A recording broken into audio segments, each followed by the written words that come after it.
Hello students, welcome to my channel maths with Pooja. बेटा जी, मैं आपको करा रही हूँ आजकल वर्कबुक का सॉल्यूशन। और मैं बता दूँ कि ये हम कर रहे हैं क्लास 8th की वर्कबुक। कौन सी क्लास की? ध्यान देंगे सभी बच्चे। क्लास 8th चैप्टर नंबर 7 घन और घनमूल, क्यूब्स एंड क्यूब रूट्स। और लास्ट लेक्चर में मैंने आपको 8 क्वेश्चन तक करा दिया था। ये 8वें क्वेश्चन की ही कंटिन्यूटी यहाँ पर चल रही है, जिसमें हमने 1 से 15 तक की घन संख्याएं देखी थी। तो चलिए आगे बढ़ते हैं। और आगे बढ़ने से पहले मैं कहना चाहूँगी कि जिन बच्चों ने अभी तक चैनल को सब्सक्राइब नहीं किया तो सब्सक्राइब ज़रूर कर लें। सब्सक्राइब करने का कोई पैसा नहीं लगता। और सबसे बड़ा फ़ायदा क्या होता है कि जैसे ही मैं नया लेक्चर डालूंगी तो आपको वो कहीं ढूंढना नहीं पड़ेगा, आपको उसकी नोटिफिकेशन मिल जाएगी। चलिए देखते हैं क्वेश्चन नंबर 8 का अगला भाग। आइए इन घन संख्याओं के कुछ प्रतिरूप देखें। मैंने आपको बता दिया था कि 1 से लेकर 15 तक की घन संख्याएं हमने अभी की हैं लास्ट लेक्चर में। अब ये क्या कहता है कि 10 का घन यानी 10 की घात 3 का मतलब हो गया 10 गुणा 10 गुणा 10, 10 ढाई 100 ढाई हज़ार। ध्यान देंगे पीछे 3 जीरो आ रही हैं। 20 का घन 2 दूनी 4 दूनी 8, 8,000। 30 का घन 30 गुणा 30 गुणा 30। कैसे आप गुणा करेंगे? 0 0 0 पीछे आ जाएगा, 3 तिया 9 तिया 27,000। 40 का घन की बात करूं तो देखो 40 गुणा 40 गुणा 40 यानी 4 4 और 4 की गुणा कर देनी है। और 10 10 और 10 की वर्बल है, 4 चौक 16 चौके 64 और 3 जीरो हैं जो कि पीछे आ जाएंगी। और लास्ट में इसने दिया है 50 का घन जो कि 1,25,000 बन जाता है। अब इनमें सब में खासियत क्या है कि सबके पीछे 3 3 तो जीरो हैं, ध्यान देना भाई बात पर। और आगे जो संख्या है वो पूर्ण घन है। 1 भी पूर्ण घन है, 8 भी पूर्ण घन है, 27 भी, 64 भी और 125 भी। ठीक है, अब हम आगे बढ़ते हैं। नीचे कुछ संख्याएं दी गई हैं, तुम बिना गणना किए बताओ कि वह घन संख्या है या नहीं, नहीं तो क्यों। सबसे पहले तो हम आंसर लिखते हैं, उसके बाद इनका कारण लिखते हैं। मैंने लिख दिया नहीं। क्यों नहीं है? क्योंकि इस संख्या के अंत में 2 शून्य हैं। जिस संख्या के अंत में 2 शून्य हैं वो पूर्ण घन नहीं होती, पूर्ण वर्ग हो सकती है। ऐसे ही 900 भी नहीं है क्योंकि इसके अंत में भी 2 शून्य। मैंने ऐसे कोमाज लगा दिए, यही लाइन यूं की यूं इधर आ जाएगी। 1,000 हाँ, क्योंकि इस संख्या के अंत में 3 शून्य हैं। और अब चाहो तो लिख भी सकते हो कि 1 भी क्या है? पूर्ण घन है। ठीक है, 1 भी पूर्ण घन है। ये लॉजिक मैं यहाँ आपको समझा चुकी हूँ। और वैसे भी हमने देख लिया है, ऊपर का हम एग्जाम्पल दे सकते हैं कि क्वेश्चन नंबर 8 में हमने देखा है कि 1,000 पूर्ण घन है।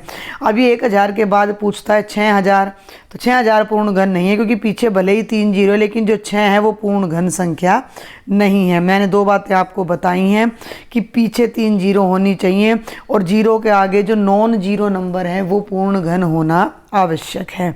ठीक है, चलिए आगे बढ़ते हैं। अब ये देखिए 27,000, तो 27,000 पूर्ण घन है क्योंकि संख्या के अंत में 3 शून्य है और 27 क्या है? पूर्ण घन है। अब इसको ध्यान से पढ़ो। इकाई, दहाई, सैकड़ा, हज़ार, 10,000, लाख, 10 लाख। तो 10 लाख के पीछे 3 तो नहीं है लेकिन 6 जीरो हैं। ध्यान से देखना, 6 जीरो हैं। तो ये 100 गुणा 100, 2 2 के जोड़े बन गए ना, 3 जोड़े बन जाने चाहिए एक जैसे गुणनखंड के। तो ये 100 की पावर 3 हो गया। तो 10 लाख भी पूर्ण घन है। हाँ, क्यों है? क्योंकि संख्या के अंत में 6 शून्य हैं। देखिए 0 गुणा 0, 2 जीरो, फिर 0 फिर 0। आप बल्कि यहाँ लिख सकते हो 100 गुणा 100 गुणा 100। ठीक है, 8,000 भी पूर्ण घन है, हम देख चुके हैं। 20 का घन होता है 8 पूर्ण घन है और संख्या के अंत में 3 शून्य है। 64,000 भी पूर्ण घन है, हाँ, क्योंकि 64 तो पूर्ण घन है और संख्या के अंत में 3 शून्य है। 640 पूर्ण घन नहीं है क्योंकि संख्या के अंत में 1 ही शून्य है। तो बड़ा ही सिंपल सा क्वेश्चन था। आगे चलते हैं। प्रश्न संख्या 10 है। भाई ये थोड़ा यहाँ पर कट गया है, इससे ऊपर ये 9वां था। तो प्रश्न संख्या 10 देखते हैं। नीचे दी गई सारणी को पूरा करो। 1 संख्या की तीसरी घात, 1 की घात 3। उत्तर कितना आएगा? 1 गुणा 1 गुणा 1, 1 आ जाएगा। तो बहुत ही सिंपल है। 2 की तीसरी घात करोगे तो 2 की घात 3, 2 गुणा 2 गुणा 2, 8 आ जाएगा। 5 की करोगे तो 125 आ जाएगा। आगे ध्यान दो अब जरा। 0.7 की पावर करोगे तो 0.7 की पावर 3 आएगी, जो कि बनेगा 0.7 गुणा 0.7 गुणा 0.7। अब पॉइंट वाले को करने के लिए कुछ मत करो, थोड़ी देर के लिए पॉइंट को भूल जाओ। 7 7 49, 49 7 343। अब एक अंक यहाँ है, दशमलव के बाद एक यहाँ है, एक यहाँ है, तो दशमलव के बाद 3 अंक आने चाहिए, अर्थात 3 अंकों से पहले दशमलव लगना चाहिए, जो कि मैंने यहाँ लगा दिया। तो 0.343 इसने पहले ही दे रखा है। आगे बढ़ते हैं, 3 का घन करो तो 3 का घन 27 हो जाएगा, हमें पता है। अब -4 पे आ जाओ। 4 का तो हमने पहले कर लिया, लेकिन -4 का हो जाएगा -4 गुणा -4 गुणा -4। तो देखो 4 चौक 16, 16 चौकू 64, और 2 बार जब माइनस का साइन होता तो जमा बन जाती, 3 बार है तो घटा बन जाएगी, माइनस का 64 आ जाएगा बेटा। ठीक है, आगे बढ़ूँ। 9 का घन हम कर चुके हैं 729, 11 का तो कर चुके थे 1331, -11 का करोगे तो माइनस का 1331 आ जाएगा। 14 का घन पहले ही कर चुके हैं, लेकिन अब -14 का करना है तो उसके आगे माइनस लग जाएगा। ऋणात्मक संख्याओं का घन हमेशा ऋणात्मक आएगा, क्योंकि 3 बार आ गया ना, 3 बार माइनस का चिन्ह आ गया तो आप प्लस बना ही नहीं सकते उसको। 15 का घन करोगे तो 3375, और 18 का घन करोगे तो जमा का 5832। ये सब बार बार आपको करा रहा है ये, ताकि आपका अच्छे से अभ्यास हो जाए। प्रश्न संख्या 11, नीचे दिए गए चित्रों में पैटर्न पहचानो और खाली स्थान में उपयुक्त संख्या भरो। ठीक है, तो 2 सर्कल आपको सब कुछ खाली मिलेगा, आप देख लेना।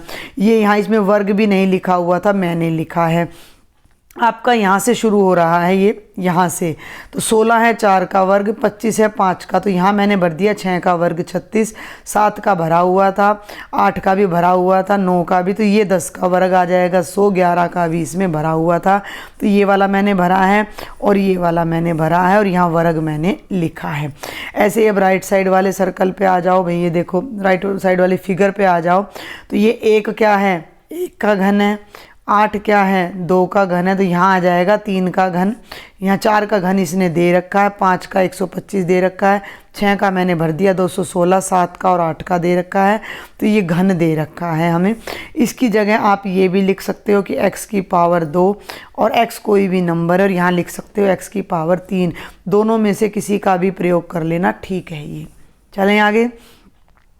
क्रियाकलाप नंबर 2, ध्यान दें, ये बड़ा इंटरेस्टिंग सा है। 8वीं कक्षा के कुछ विद्यार्थी स्कूल से पार्क में जाना चाहते हैं। पहले स्कूल में बैठे हैं और अब उन्हें पार्क में जाना है।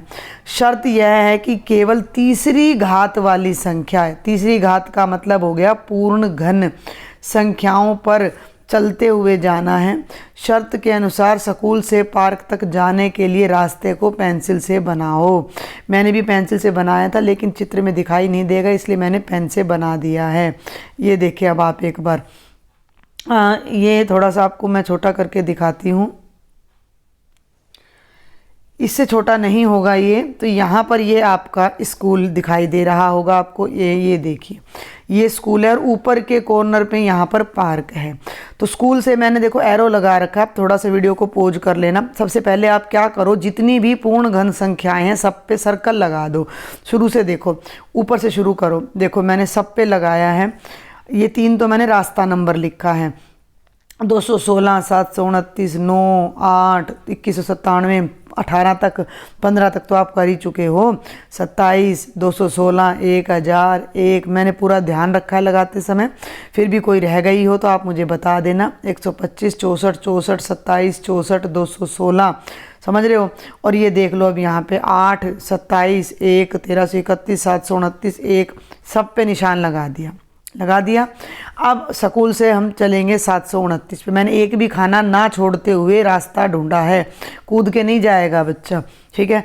729 से अगली संख्या 1331, उससे अगली 1 का घन है, ये 27 3 का घन है, 8 2 का घन है। फिर मैं गई -64 पर जो कि -4 का घन है।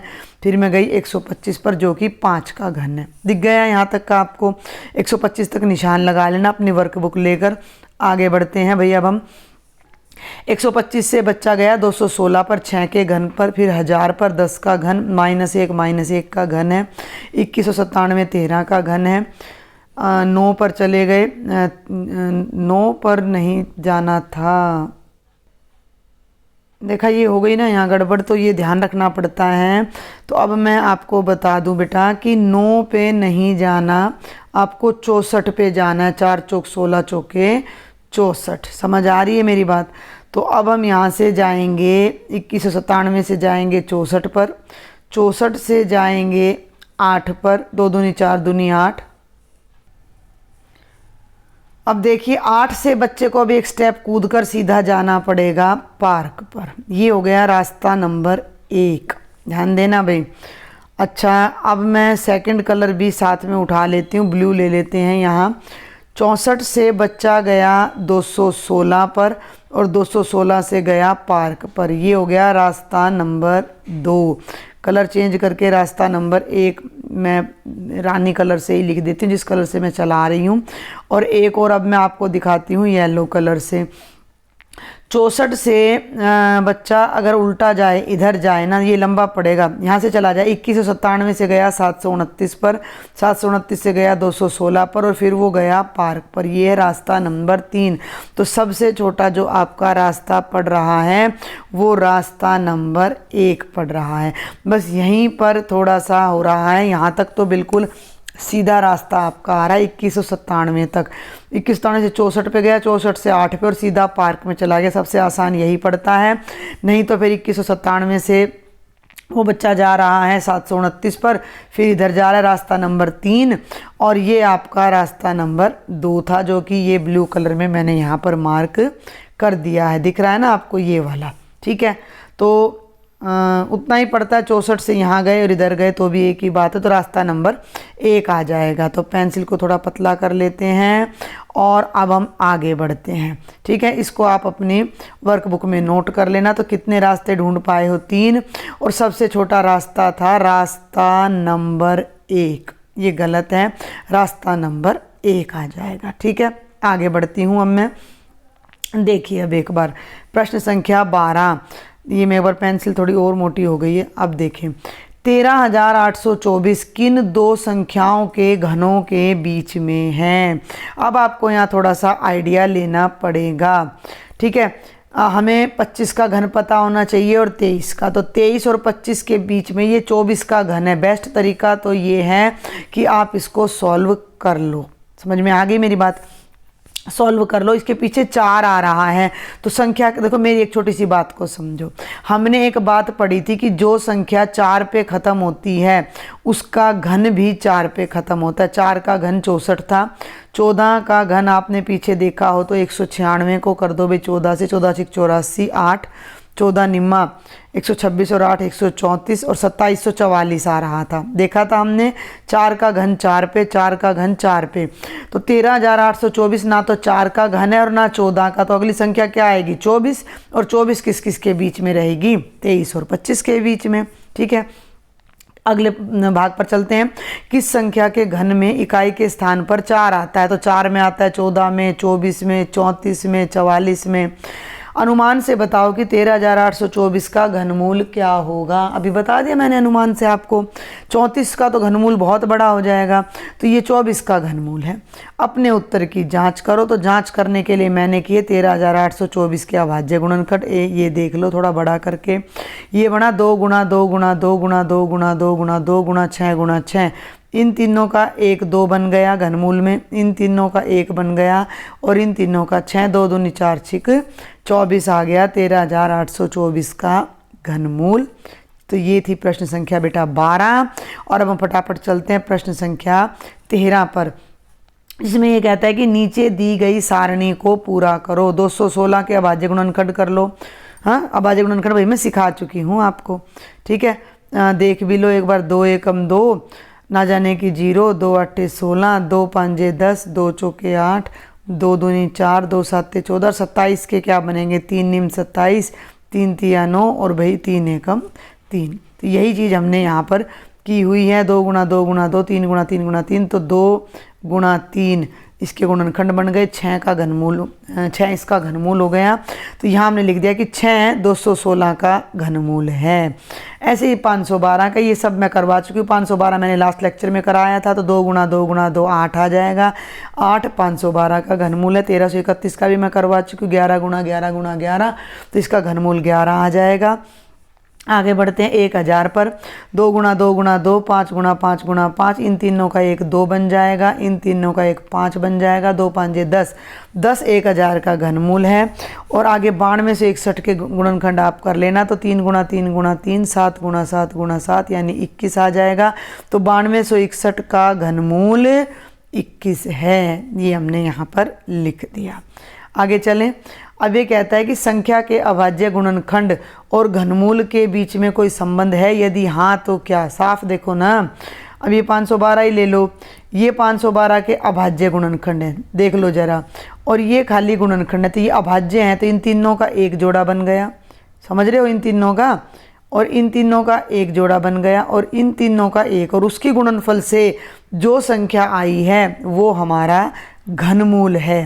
तो इसी बात को हम यहाँ लिखेंगे कि हाँ, संख्या के अभाज्य गुणनखंडों के 3 के टुकड़ों को गुणा करके ही संख्या का घनमूल बनता है। तो इसे इसमें देखकर आप अपनी वर्कबुक में नोट कर लेना। और ये और आ जाता है, अब हमारा लास्ट क्रियाकलाप है शायद, ये क्रियाकलाप नंबर 3। नीचे विषम संख्याओं को लिखने का एक प्रतिरूप दर्शाया गया है, तुम उसे पूरा करो। ध्यान से देखना भाई जरा, तुम, बड़ा मज़ेदार सा खेल है। एक है, एक को इसने क्या लिखा, 1 की पावर 3, ठीक है।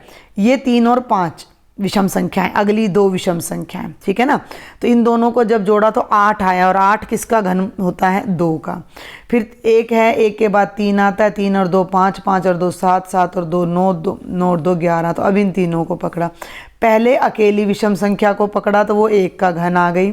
फिर अगली 2 विषम संख्याओं को पकड़ा तो उनका जोड़ 2 का घन आ गया। अगली 3 विषम संख्याओं को पकड़ा तो 11 और 9 20 और 7 27, जो कि 3 का घन आ गया। अगली 4 विषम संख्याओं को जोड़ो, 13 जमा 15 जमा 17 जमा 19, इनका जोड़ 64 आया, जो कि 4 का घन है। आगे बढ़ती हूँ मैं, बहुत ध्यान से समझना। उससे अगली 5 विषम संख्याओं को पकड़ा, इनका जोड़ 125 आया, जो कि 5 का घन है। ये सब मैंने भर रखा है, आप इसको देखकर वर्कबुक को भर लेना। विषम संख्याएं सबको पता होनी चाहिए, जो 2 से पूरी भाग नहीं होती, तो हर अगली विषम संख्या में 2 का फर्क आ जाता है। 31 33 35 37 39 41 को जोड़ा तो 216 आया, जो कि 6 का घन है। और अगली 7 विषम संख्याओं को जोड़ा तो 343 आया, जो कि 7 का घन है।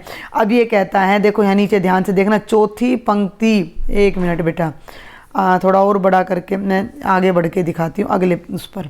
चौथी पंक्ति में लिखी संख्याओं का योग कितना होगा। चौथी पंक्ति में दिखा देती हूँ आपको, कर भी रखा है, ये पहली, ये दूसरी, ये तीसरी, ये है चौथी पंक्ति। इनका जोड़ कितना आ रहा है, 64 आ रहा है, जो कि क्या है, 4 का घन है, ठीक है। 7वीं पंक्ति में कौन कौन सी संख्याएं, तो आप ऊपर से देख लेना, यही लिखी हुई हैं। इनका योग कितना है, 343, तो किसका घन है, ये 7 का घन है। अब इससे क्या निष्कर्ष निकल रहा है, ध्यान से देख लो। पहली पंक्ति में एक संख्या थी जिसका जोड़ 1 का घन आया, दूसरी में 2 थी जो 2 का घन आया जुड़कर, और भाई तीसरी में 3 संख्याएं थी जो जुड़कर 3 का घन आया, चौथी में 4 का, 5वीं में 5 का, छठी में 6 का, और 7वीं में 7 का। तो क्या निष्कर्ष निकलता है, ध्यान से पढ़ना। प्रथम n विषम संख्याओं का योग n के घन के समान होता है। n का मतलब है 5 संख्याएं लोगे तो उनका जोड़ 5 का घन आ जाएगा, n की जगह 6 लोगे तो 6 का घन आ जाएगा, 7 लोगे तो 7 का घन आ जाएगा, ठीक है। और ये है हमारी प्रश्न संख्या 14। किसी भी पंक्ति की पहली संख्या किस प्रकार ज्ञात करोगे। वैसे तो बहुत आसान है, लेकिन देखो, चौथी पंक्ति में जाना है तो 4 से 1 कम करो, 3, 4 तिये 12, और उसमें 1 जोड़ दो, तो ये बनेगा 12 जमा 1 13। यानी कि चौथी पंक्ति में पहली संख्या आएगी 13, दूसरी उससे 2 ज़्यादा 15, तीसरी 17 और चौथी 21। चौथी पंक्ति में 4 संख्याएं आएंगी, ठीक है। आगे बढ़ूँ। पांचवी पंक्ति की पहली संख्या कैसे निकालोगे? तो 5 को 1 कम यानी 4 से गुणा करो और 1 जोड़ दो। 5 चौके 20 और 1 कितना आएगा? 21 आएगा। 21 के बाद अगली 5 तक ले लो। 21 और 2 23, 23 और 2 25, 25 और 2 27, 27 और 2 29। इन पाँचों को जोड़ोगे तो आपका उत्तर 125 आएगा, जो कि 5 का घन है। आई थिंक कि आपको समझ आ रहा है। नहीं समझ आया आपने मुझे कमेंट बॉक्स में लिखना है। आप सभी बच्चों के लिए मैंने ना व्हाट्सएप ग्रुप बनाया हुआ है, जिसका लिंक डिस्क्रिप्शन बॉक्स में, उसको ज्वाइन कर लो। मैंने उड़ान का भी पूरा सॉल्यूशन डाला हुआ है। चैप्टर नंबर 9 का सॉल्यूशन भी मैं डाल रही हूँ आपके अपने चैनल पर। और अगर अभी तक आप बच्चों ने मेरे चैनल को सब्सक्राइब नहीं किया है तो सबसे पहले बेटा जी सब्सक्राइब ज़रूर करो। ज़्यादा से ज़्यादा अपनी क्लास के स्टूडेंट्स को शेयर करो, ठीक है। छठी पंक्ति में कौन सी संख्या आएगी अब ये भी देख लो। 6 गुणा 5 30 और 1 31। सातवीं में आएगी 7 गुणा 6 42, 42 में 1 और जोड़ो 43। आठवीं पंक्ति में आएगी 8 7 56 और 1 57। नौवीं पंक्ति में आएगी 9 8 72 और 1 73। 10वीं पंक्ति में आएगी 10 गुणा 9 यानी 90 जमा 1।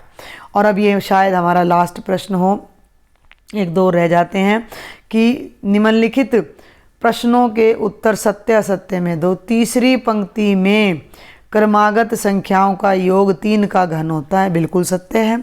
सातवीं पंक्ति में जिन 7 संख्याओं का योग है उनकी प्रथम संख्या 43 है, आप चेक कर लेना, ये भी बिल्कुल ठीक है, क्योंकि सातवीं पंक्ति है तो 7 6 42 और 42 में 1 जोड़ोगे तो 43 ही आएगा।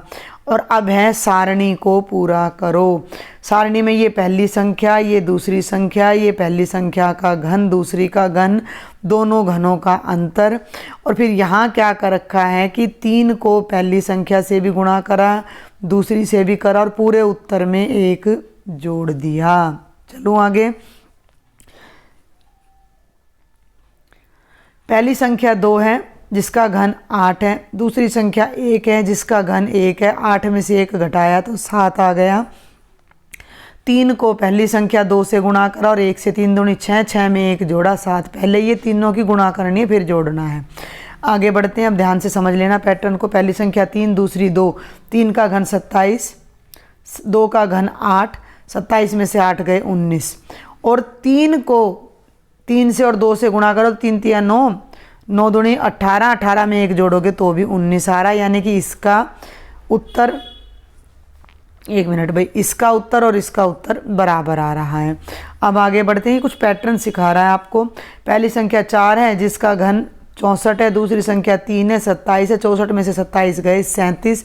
और 3 को 4 से और 3 से गुणा करके 1 जोड़ोगे तो भी 37 आएगा, 9 चौक 36 और 1 37। ऐसे ही 5 और 4 के लिए पूरा किया और ऐसे ही 6 और 5 के लिए, जिसको आप इसमें देखकर अपनी वर्कबुक में पूरा कर सकते हो। अब आगे बढ़ते हैं। किस सबसे छोटी प्राकृत संख्या से भाग देने पर निम्नलिखित संख्याएं पूर्ण घन हो जाएंगी? इसके लिए हमें अभाज्य गुणनखंड करना पड़ेगा। 2000 को किससे भाग करें? तो ध्यान दो, 2000 को मैं डायरेक्ट कर रही हूँ, 2 गुणा 1000। अब 1000 तो पूर्ण घन है, अगर इसमें 2 नहीं होता तो हमारा काम चल जाता। 2 ना होने का मतलब दोनों तरफ 2 से भाग कर दो, 2 से 2 कट के क्या बच गया? 1000, और 1000 तो पूर्ण घन होता है। अर्थात अगर मैं 2000 को 2 से भाग कर दूं तो मेरा उत्तर पूर्ण घन आ जाएगा। ऐसे ही 14641, आप इसके गुणनखंड कर लेना। ये आएंगे 11 गुणा 11 गुणा 11 गुणा 11। 3 11 होते तो ठीक था, चौथा 11 एक्स्ट्रा है तो 11 से ही भाग कर दो, कट जाएगा। और जो संख्या बचेगी वो 1331 बचेगी, जो कि पूर्ण घन है। तो इसको हम भाग करेंगे 11 से। जो भी संख्या आपको दी गई है उसके अभाज्य गुणनखंड कर लो, और जो गुणनखंड एक्स्ट्रा बचता है जिसके 3 पेयर नहीं बन रहे उसी से भाग कर दो। तो 2401 को भाग करेंगे 7 से, 16 को भाग करेंगे 2 से। अब 121 वाला ध्यान से देखो, 121 के गुणनखंड बन रहे हैं 11 गुणा 11। तो या तो एक 11 जुड़ना चाहिए, यानी कि 11 से गुणा करो, अर्थात या फिर दोनों 11 से भाग कर दो। तो दोनों तरफ 121 से भाग कर दो, कट के 1 आएगा और 1 हमारा पूर्ण घन हो जाएगा। आगे बढ़ते हैं। 625 को किससे भाग करना है? 5 से। तो मैं उम्मीद करती हूँ ये आपको समझ आया होगा। और ये आपका लास्ट प्रश्न है, किस सबसे छोटी प्राकृत संख्या से गुणा करने पर निम्नलिखित संख्याएं पूर्ण घन हो जाएंगी। ठीक है, तो बिल्कुल वही तरीका है। 500, अब जो टुकड़ा कम पड़ रहा है, अब 500 देखो, 500 के गुणनखंड मैं करती हूँ तो बने 5 गुणा 100। एक बार ध्यान देना भाई, 2 कर ही लेते हैं 100 के गुणनखंड जरा। 100 के बनेंगे 10 गुणा 10, तो ये बनेगा 2 गुणा 2 और गुणा 5 गुणा 5 गुणा 5। ध्यान देना भी, 2 दूनी 4, 5 20, 5 100, 5 500। ये आ गए 500 के अभाज्य गुणनखंड। अब इसमें 5 तो 3 बार आ गया, लेकिन 2 3 बार नहीं आया है। तो 1 2 से और गुणा करने से हमारी संख्या के 3 3 के टुकड़े पूरे हो जाएंगे और हमारी संख्या क्या बन जाएगी, पूर्ण घन बन जाएगी। तो हम इस संख्या को 2 से गुणा करेंगे।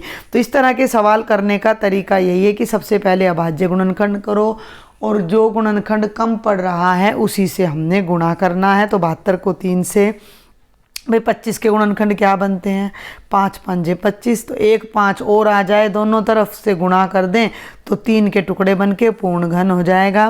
392 को 7 से, 121 को 11 से, 121 का तो अभी मैंने दिखाया भी था, और 200 को 5 से। तो ये था आपका चैप्टर नंबर 7 का पूरा हल। चैप्टर नंबर 7 बेटा। और चैप्टर नंबर 8 मैं ऑलरेडी आपको करवा चुकी हूँ और अब मैं चैप्टर नंबर 9 स्टार्ट करूँगी। तो उसका लेक्चर पाने के लिए जल्दी से मेरे चैनल को सब्सक्राइब कर दो, बेल आइकन को प्रेस कर दो और अपने ज़्यादा से ज़्यादा फ्रेंड्स को शेयर करना। Thank you.